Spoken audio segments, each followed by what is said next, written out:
આબરૂ વાલી હોય ને દુનિયામાં લાજ કાઢે ને ભાલાના ઘા સહન કરવા પડે. જમણા હાથની લાંબી આંગળી કરીને લેલા દેને પોતાની બેન જોધાબાઈને એટલું કીધું, બેન એક ડગલું આગળ દેતી નહીં હો. શું કામ? તું મને મળવા માટે આવી છો ને? કે હા. કે તારા કાપડામાં તીરનો પંજો છે અને મારા કાપડામાં 9 લાખ લોબડિયાળીનું ત્રિશુલ છે. મને મારી માં ઉપર ભરોસો છે, મારાથી છેટી રહેજે. અને આ ખબર જેથી જલાલુદ્દીન અકબરને પોણા હિન્દુસ્તાનનો શહેનશાહ સાહેબ ઈ પૃથ્વીરાજ રાઠોડને બોલાવીને કીધું 6 મહિનાની મુદત આપું છું, લેલાદેને મારી કચેરીમાં હાજર કરજો. અને તેદી રાજપૂતાણી ઓરડો ઓઢીને બેસી હતી એટલું કીધું તું કે મુંજાતાને કોઈ ખવા વેચની નાગણી ગોતી લ્યો.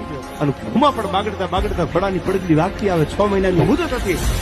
રાજસ્થાન ધમરોળી બિકાનેરના અને જોધપુરના જેને તોરણ બંધાવેલા તેથી આ પાદરમાં હું તમે બેઠા ચરણવાના પાદરમાં 14 વર્ષની દીકરી ઘોડાની લગામ ઝાલી અને એટલું કીધું તું મારા નેહડે હિરામણ કરીને જા, મને વાત તો કર કે માં આમ છે 6 મહિનાની મુદત આપી છે અને હમણાં પૂરી થઈ જાય અને અકબરની કટારીમાં લેલાદેન લઈ જવાની છે. અને આ અમારાથી ખાઈને રાજપૂતનો દીકરો છું. તેથી આ પાદરમાંથી પડકારો કર્યો તો 14 વર્ષની ચારણની દીકરીએ કે ઘોડાને હાકીમુખ બાપ અને 6 મહિનાની મુદત પૂરી થાય અને અકબરની ડોલી લેલાદેન લેવા આવે તેથી આગ્રાના મહાલેની માથેથી 3 વાર પડકારો કરજે. અને જો એક સપાટે તારા દિલ્હીના કાંગરા ભડકે ન બાળું તો ચરણવાના પાદરમાંથી ઉદા ચારણની રાજભાઈ બોલી ન બોલી થાવ.